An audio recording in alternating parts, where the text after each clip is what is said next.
За залуучуудад зориулаад ер нь хүмүүс залуучууд сая нэг сэдвийг ярьж байна. Манай залуучууд яаж мөнгө олох вэ гэж их боддог гэж. Мөнгө олох ажил хаана байна? Мөнгө олох газар хаана байна? Гэж яваад байдаг. Тэгээ нэг харсан чинь 40 жил өнгөрцөн байдаг. Мөнгөч олоогүй, амьдрал нь ч дууссан. За би яагаад энийг ярьж байгааг бол миний үеийнхний дотор маш их тийм хүмүүс. Яг л одоо 30 жилийн өмнө би 16 тайдаа дэд сургуульд ороод 21-т төгсөж ирсэн. Тэгэхэд надтай хамт сурч ирсэн олон залуучууд, надаас чадaltaй, авиастай маш олон мундаг залуучууд байсан. Тэр залуучууд бол олонх нь бол яг л юу ивэл мөнгө олох уу гэж яваад ирсэн. Тэгээ өнөөдөр эгээ харсан чинь их нь байхгүй болсон. Төвөнийхөө брендийнхаа байхгүй болсон. Яагаад тэгсэн гэж асууж болно шүү дээ. Тэгээ би энэс энийг үргэлжлүүлээ хэлэх гэсэн. Би дараа нь дэд сургуулиуд төгсөөд 2-3 жил ажиллачаад Москвад аспирантурт сурсан. Тэгээ миний шинжилгээ ухааны удирдагч гэдэг Оросын шинжилгээ ухааны академийн дэд ерөнхийлөгч хүн байсан. Станислав Емельянов гэдэг. Одоо Оросын шинжилгээ ухааны академийн дөрөв дэд ерөнхийлөгчийн нэг. Тэгээ өөрөө математикч хүн. Тэгээ та бүгд бол зарим нэг онцгой Ленин шагнал гэж одоо тэр үеийн хамгийн том шагнал байсан. За төрийн шагнал гэж байсан. Тэгээ тэр хүн бол Ленины 4 удаагийн шагналтай, төрийн 5 удаагийн шагналтай. Тэгээ Оросын том математикч.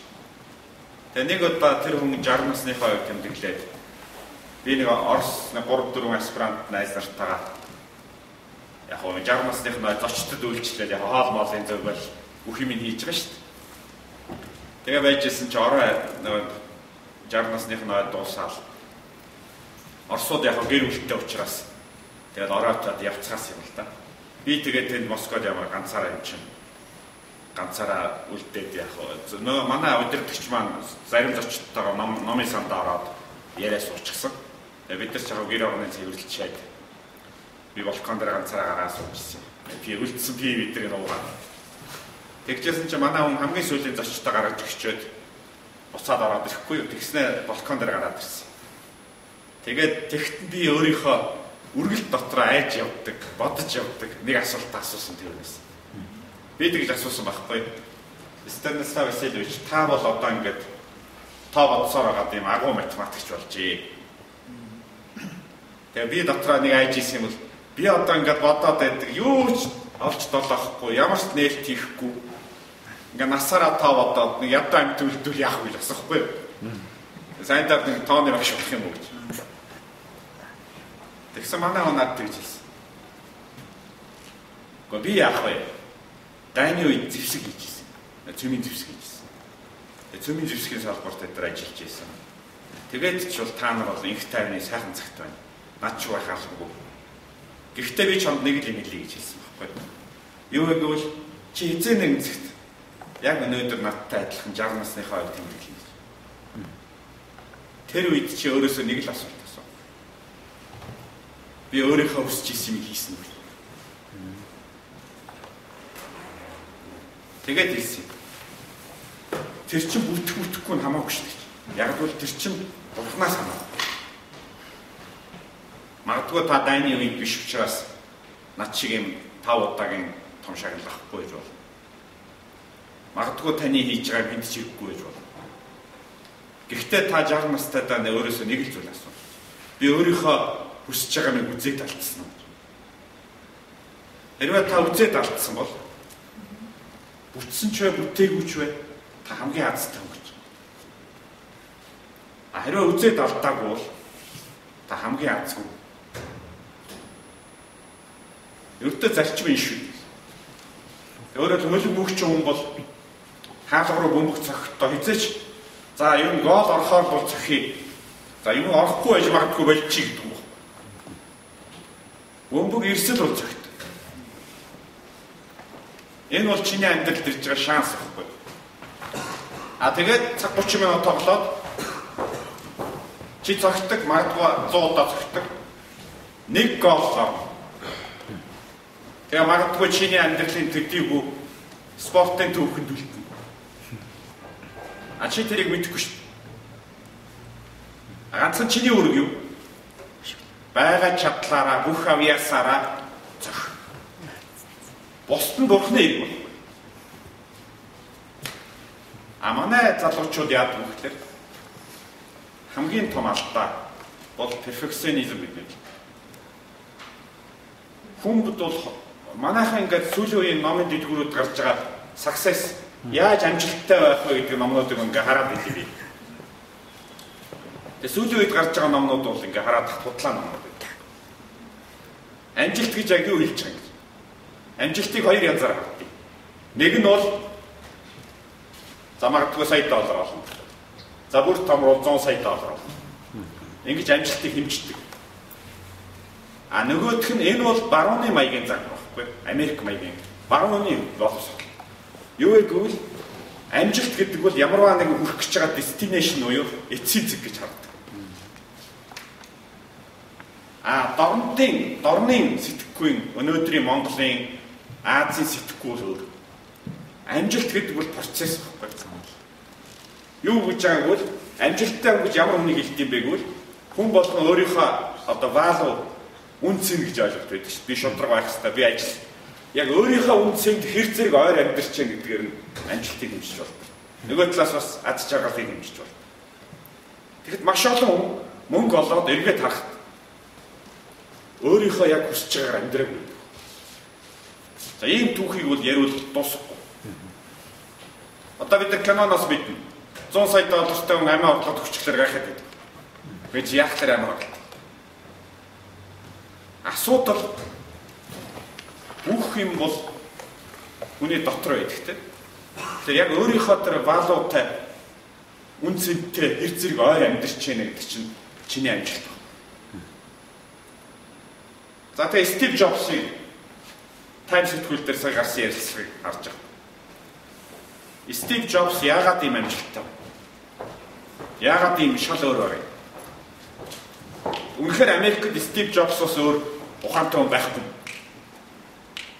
Тэр Silicon Valley-д байгаа тэр олон зуун хүмүүс дотроос яагаад Стив Джобс ийм өөр вэ?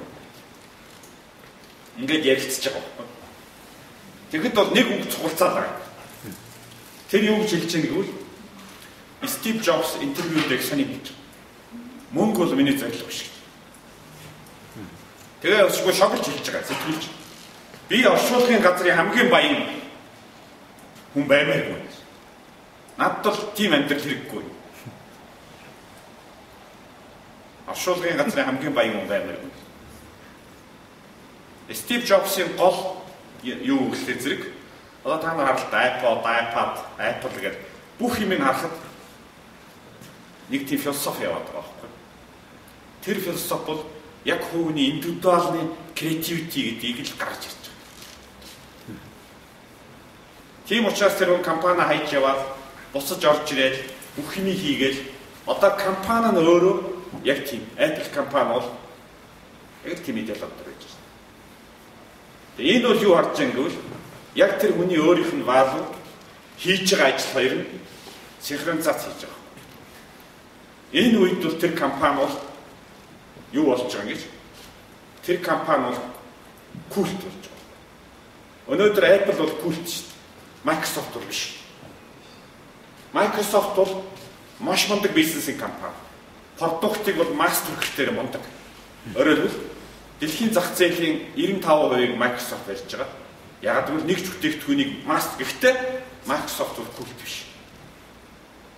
Harley Davidson гэдэг мотоцикл байна. Бас культ шүү дээ. Яг үнтэй чи Apple бол культ. Яагаад гэвэл хүн төрөлхтний дөнгөж 2.5% нь одоо ингээд дунджаар статистикэд 2.5% нь шинээр сэтгэгчд байдаг. Тэгэхээр яг тэр зах зээл дээр культ болж гарч ирдэг. Тэгээ тийм учраас би та бүхэнд юу хэлэх гэсэн юм бэ гэвэл магадгүй та нарын донд дараагийн Стив Джобс байж магадгүй. Магадгүй та нарын донд дараагийн өөр шал дорж домдог өөр хүмүүс байж магадгүй. Ганцхан тэрийг яаж олддtiin бэ гэвэл та нар хүссэн юм хийж л олд. Түүнээс хаана мөнгө байна гэж яваад олддоггүй. Ердөө нууцны нь байхгүй. Тийм учраас одоо бол би юу хэлсэй гэвэл яг улс төрчид энэ үг таалагддаггүй. Би Twitter дээр ингэ үчсэн чинь та улс төрч байж гэдэг. Ignore everybody гэж үг байдаг тийм. Хүсэж байгаа юм аа хий. Бусдад таалагдах гэж битээ орж. Хэрвээ та олон хүнд таалагдаад эхлүүл хамгийн сүүлд нь өөртөө таалагдах байх. Олон хүнд таалагдах гэж оролдох тусам өөртөө таалагдах байх. Тэгэхээр эндээс ямар дүгнэлт хийх юм гэхлээр би тэр саяны хэний ярьж байгааг үргэлжлүүлээ. Хүн хамгийн чухал нь брендинг хийхээс хамгийн чухал нь чи өөрөө байх хэрэгтэй. Түүнээс би одоо Стив Джобсын костюмыг өмсөөд юм адилхан хар цамцаг. Энэ бол нийтд. Тэр бат хүнийг доорээд дуулаад энэ нийтд. Хүн бол хамгийн их автентик байх хэрэгтэй. Тэхийн тулд эхлээд өөрийгөө таних хэрэгтэй. Яг би юу хүсэж байгаа. Яг би юу хийх гэдэг. Хэрвээ тэрийг л олохгүй бол нэг нууцсан хизээч та мөнгөтэй бол. Яг л мөнгө бол үргэлж дагдаг. Магадгүй зүгээр санаандгүй годомжинд явж байгаа бодолтой мөнгө олж магадгүй. Эсрэг тохиолдолд амьдрал бол урт процесс.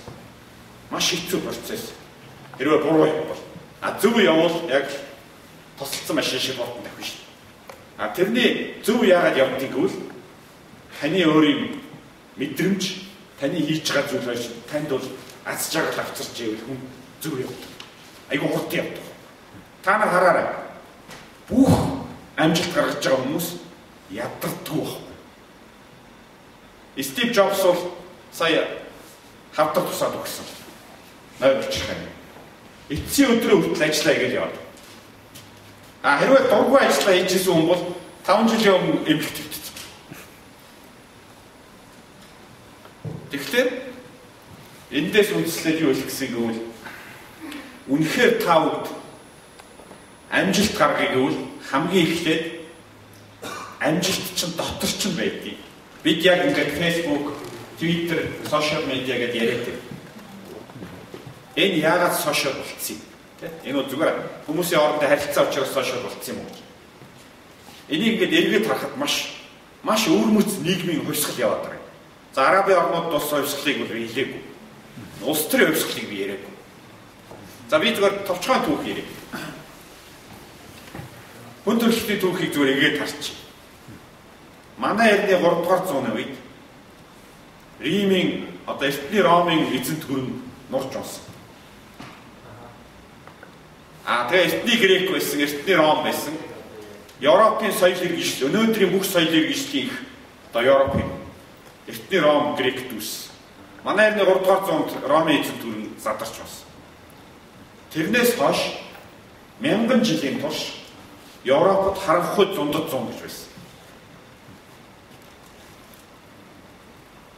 Хамгийн сонирхолтой нь энэ 1000 жилд Европчууд эртний Грек, Ромоос доор орсон. Соёл, мэдлэг, боловсрол бүх юм унсан. 1000 жилийн дотор хамгийн бүдүүлэг ус байсан. Тэр үед Азад бол Хятад бол дэлхийн төв байсан. Дундад улс гэдэг бол үнэхээр дэлхийн дундлын төв ус байхгүй. Дундад гэж манайх хэлээд байгаа. Үүндээ Хятад хэлээрээ бол төвийн улс гэсэн үг гэсэн. Яг дэлхийн төв гэсэн үг гэсэн. За энэ үед яасан гэхлээр та бүдүүд юм. Дэлхийн Европын хаадуудыг бол жишээл хоорондоо суух, гэрэлт улсаа байгуулахын Ромын пап зөвшөөрдөг байсан. Тэр үед бол ном уншихыг бол энгийн тариачид хүмүүс хордог байсан. Зөвхөн латин хэлээр Библийг хуург хүмүүс уншдаг байсан. Ямар нэгэн энгийн хүн Библи уншвал гартаа шигтаадаг байсан. Одоо библиотека гэдэг үг байдаг шүү дээ. Энд чинь бол Библи уншдаг өөрөө гэсэн үг юм байл шүү дээ. Тэр үеэс эхэлж байсан. Латин хэлээр.